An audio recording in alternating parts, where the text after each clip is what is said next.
Magandang araw mga kabeke bear. Ito na naman tayo, panibagong araw, panibagong vlog ulit tayo. So papunta ako ngayon dito sa palengke ng Mericles Complex, General Trias, dahil ang pamangkin kong taga-Bailen ay nagpadala ng baboy sa bahay.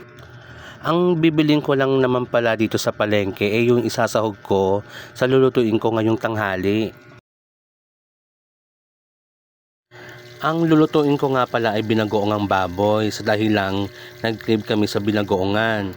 Dapat kahapon ko pa to lulutuin, yun lang medyo tinamad akong pumunta ng palengke. Pero okay lang dahil may ulam naman din kami kahapon. Kaya ngayon eto si Becky, tudagaw na sa palengke.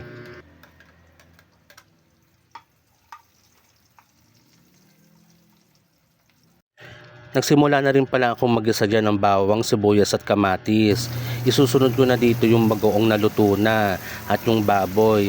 Sa bagoong pala bumibili na ako ng luto na para hindi na ako magtitimpla ng asukal at hindi na rin ako naglalagay ng sili dahil may anghang na yung bagoong.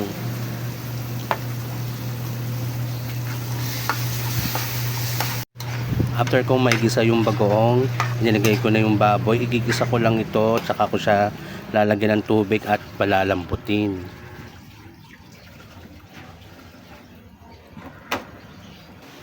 Titimplahan ko na din siya ng konting betchin at ng paminta dahil isa to sa magpapasarap dito sa ulam.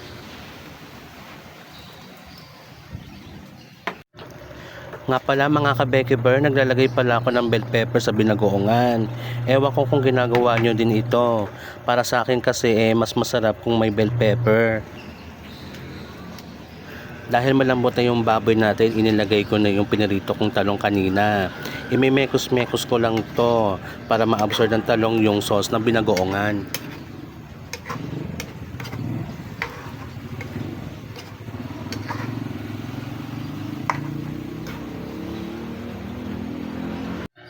Ito na ang aking binagoongan. Ready na ba ang mga kanin nyo? Eme lang. Kain tayo mga kabeke bear. Kasama ko ulit si mother.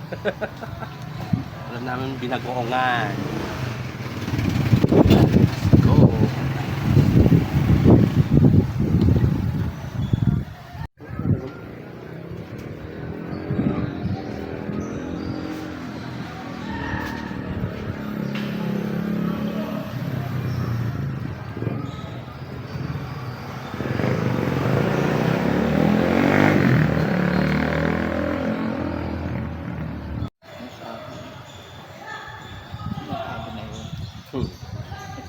Kilala ko pala.